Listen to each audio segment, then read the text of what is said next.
आदित्यनाथ ने प्रदेश की जनता को नई सौगात दी। सीएम योगी आदित्यनाथ ने परिवहन विभाग के जनसेवा केंद्रों का उद्घाटन किया। इन जनसुविधा केंद्रों में परिवहन विभाग की जो सेवाएं हैं, ड्राइविंग लाइसेंस, गाड़ियों के परमिट से संबंधित ये जो सभी सुविधाएं अभी तक आरटीओ ऑफिस में होती थी, वो अब आम नागरिक किसी भी सीएफसी में जाकर ऑनलाइन इन सेवाओं का लाभ उठा सकता है। जनसुविधा केंद्र की ओर से सीएफसी हॉल खामोश क्यों रहेगा, मैं समझ नहीं पा रहा हूं। बहुत बहुत धन्यवाद। सड़क सुरक्षा परिवहन विभाग का उच्च प्राथमिकता का विषय रहा है। सीएम योगी आदित्यनाथ ने देखिए सीएससी जो वाहन है हरी झंडी दिखाकर रवाना किया है।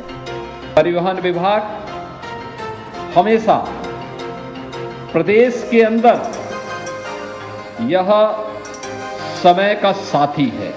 जब कोई आवश्यकता पड़ती है उस समय आवश्यकता के अनुरूप अपनी सेवा देने के लिए तत्पर दिखाई देता है और इसलिए राज्य सरकार ने समय समय पर परिवहन विभाग के पुनर्विकास के लिए, उनके पुनरुद्धार के लिए अपनी योजनाओं को खुले और मुक्त हस्त से उन्हें सपोर्ट भी किया है। आज उन्हीं सेवाओं को और बेहतर बनाने के लिए बहुत सारे कार्यक्रम यहां पर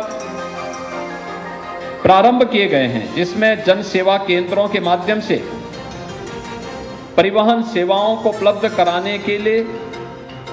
कराने के कार्य का शुभारंभ भी हुआ है और परिवहन विभाग के माध्यम से सीएससी के साथ एमओयू भी हुआ है। यानी एक कॉमन सर्विस सेंटर के माध्यम से भी आम जन को उसकी सुविधा उपलब्ध हो सके,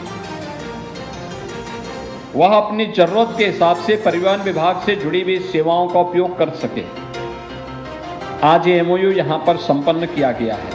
कॉमन सर्विसेज सेंटर या जन सुविधा केंद्र जो है वो पूरे देश में करीब 6 लाख है और यूपी में 1.5 लाख है। तो परिवहन विभाग की जो सेवाएं हैं, जैसे ड्राइविंग लाइसेंस से रिलेटेड, गाड़ियों के परमिट से रिलेटेड, ये सब सुविधाएं जो अभी तक आरटीओ ऑफिस में होती थी, से मिलती थी, वो अब आम नागरिक किसी भी कॉमन सर्विस सेंटर में जाकर करके ऑनलाइन उन सेवाओं का लाभ उठा सकता है। तो अब आरटीओ ऑफिस से जाने की जरूरत नहीं होगी, वो किसी भी सेंटर पे जाकर करके उस सेवाओं का लाभ उठा सकता है। दूसरा एस्पेक्ट जो है जिसके लिए एमओयू साइन हुआ है वो ये है कि उत्तर प्रदेश परिवहन निगम की 14,000 से ज़्यादा बसें चलती हैं, माननीय मुख्यमंत्री जी ने ही कहा है।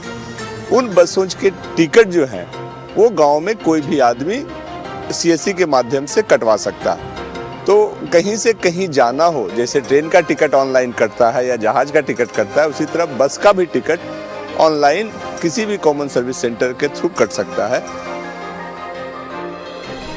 चलिए